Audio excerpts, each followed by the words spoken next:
네, 안녕하세요. 중수자입니다. 오늘은 10월 28일 월요일입니다.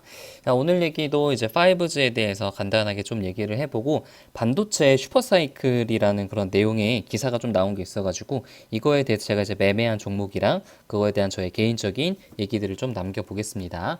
일단 주요 이슈들로 보면은 미중 무역 협상의 일부분이 합의 마무리 단계에 있다는 그런 얘기가 이제 나왔어요. 그래서 전반적으로 해외 증시도 괜찮았죠. 협상이 재개될 전망이라는 그런 얘기가 나오면서 나스닥이 거의 지금 8,300 전고점을 지금 뚫기 직전에 있습니다. 굉장히 강한 모습이고요. 설마 저는 이거를 이제 거의 이제 3중 그 고점이었잖아요. 쌍봉을 이루고 봉을 이제 넘지 못하고 그냥 하락을 하지 않을까 하는 그런 생각을 했었는데 지금 아무래도 미중 무역 전쟁이 계속 해결이 되는 그런 모습을 보이면은 신고가 한 번에 갈 가능성이 좀 높다고 생각이 듭니다.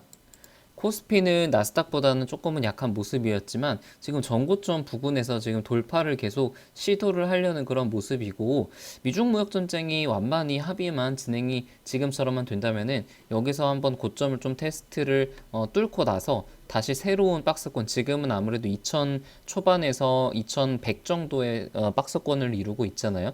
근데 만약에 미중 무역 협상이 합의가 마무리가 된다면은 일부적인 일부분 합의죠. 완벽한 합의를 바로 뭐 기대하기는 힘들 테지만 새로운 박스권이 이제 만들어질 가능성도 좀 높다고 보고 있고 코스닥 같은 경우도 이제 120일선에 좀 걸렸는데 좀 가벼운 조정을 받고 만약에 조정을 받더라도 지금 60일선이 좀 올라오고 있는 그런 단계이기 때문에 60일선과 20일선이 아래 좀 받쳐주고 있죠.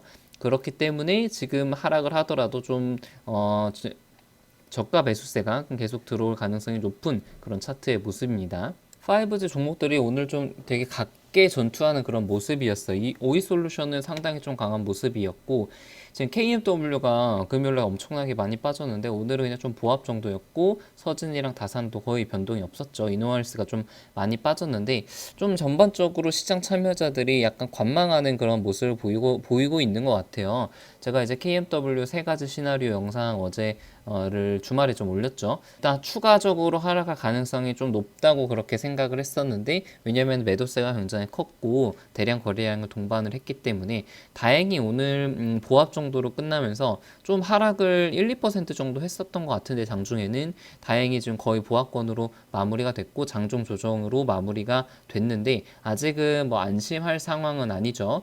나름 좀 선방을 했다고 생각을 한 것 같고 매도세는 좀 진정된 것으로 보여지고 있는데 여기서 만약에 추가적으로 매도세가 조금 나오게 된다면은 사실상 오늘은 매도세랑 매수세가 거의 5대 5로 경합을 벌였기 때문에 여기서 만약에 매도세가 조금이라도 더 많이 나오게 되면 추가적인 하락도 나올 수 있다는 것은 염두를 하는 것이 좀 좋지 않을까 하는 그런 생각입니다. 좀 상대적으로 오늘 이노아리스가 상당히 좀 약했죠. 최근에는 여기서도 좀 많이 강했고 며칠 전에도 좀 많이 강했는데 지금 연속으로 한 5일 정도 굉장히 많이 하락을 하면서 이때만 하더라도 수익률이 한 22%였고 수익금도 컸고 전체 계좌 포트폴리오 수익률을 많이 끌어다 주는 종목이었는데 현재는 수익률이 좀 7%로 감소를 많이 했어요. 그래서 뭐 이 고점에서 좀 매도를 하는 것이 낫지 않았을까 하는 그런 뒤늦은 후회도 하지만 사실 뭐 제가 며칠 뒤로 돌아간다고 하더라도 저는 뭐 매도를 하진 않았을 것 같아요. 그래서 별로 의미가 없는 후회였을 거고요. 일희일비하지 말고 이런 하락이 있어야 나중에 또 추가적인 상승이 있다는 그런 생각을 가지면서 좀 멘탈 관리를 하고 있습니다. 그나마 좀 위안을 얻는 것은 이런 고점에서는 크게 사지 않아 가지고 이렇게 많이 하락을 하더라도 아직은 좀 수익권에 있다는 것은 비교적 좀 위안을 삼을 만한 내용이죠. 오늘 다른 종목들은 특별히 매매하지 않고 RFHIC만 약간 좀 부분 매수를 했어요. 제가 최근에 계속 집중적으로 매수하고 있는 종목 중에 하나가 이제 LGU 플러스 집중적으로 좀 매수를 했고 RF도 여기서 이제 부분적으로 차익 실현한 뒤에 계속 매수를 떨어질 때마다 하락할 때마다 매수를 하고 있죠. 그래서 약간은 이게 여기서는 과매수 구간, 볼린저 밴드를 뚫고 과매수 구간에서 확 들어왔죠. 근데 지금은 볼린저 밴드 아래 하단을 좀 깨면서 오히려 약간 과매도 구간에 좀 빠져 있는 거라고 생각을 하고, 여기서 물론 바로 반등한다는 것은 아니고 볼린저 밴드 아래로 계속 볼린저 밴드를 타고 내려갈 가능성도 있어요. 하지만 약간은 하락할수록 계속 매수할 그런 포지션을 가지고 있고, 다른 종목들은 조금 관망을 하고 있습니다. 이것은 뭐 제가 이렇게 플랜을 짜고 있다는 거지, 여러분들도 여러분 나름대로 종목 선정을 하시기를 바라겠습니다. 그래서 뭐 중국 쪽에 이제 11월부터 5G 정식 서비스를 한다 뭐 이런 기사도 나왔는데, 뭐 이런 기사가 나왔다고 해서 뭐 크게 오늘 이슈에 반응을 하지 않았던 것 같아요. 워낙에 지금 이런 호재들이 많이 그 반영이 된 상태였고, 그것보다는 이제 금요일날 시장 충격이 너무 컸기 때문에 특별하게 이제 반응을 하지 않았던 것 같습니다.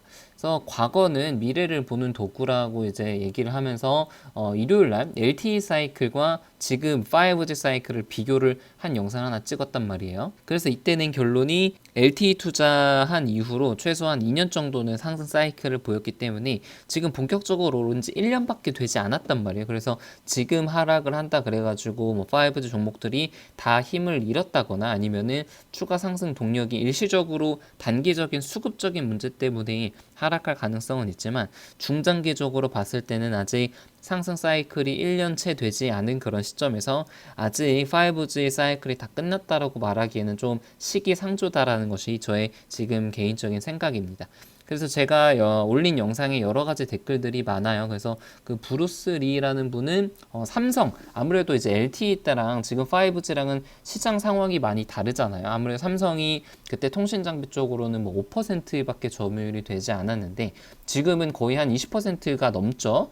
지금 초기 한국에서만 투자를 많이 할 때는 거의 30% 육박을 했는데, 내년에도 이 정도만 유지가 된다면 이제 20% 넘는 그런 가능성을 보이고 있잖아요. 그래서 이분께서 이제 서진하고 오이 같은 경우는 매출 성장이 확실하다고 보는데 굉장히 합리적이라고 생각을 하고, 그래서 오늘 오이 솔루션이 좀 많이 오르지 않았을까 하는 그런 생각도 좀 들어요.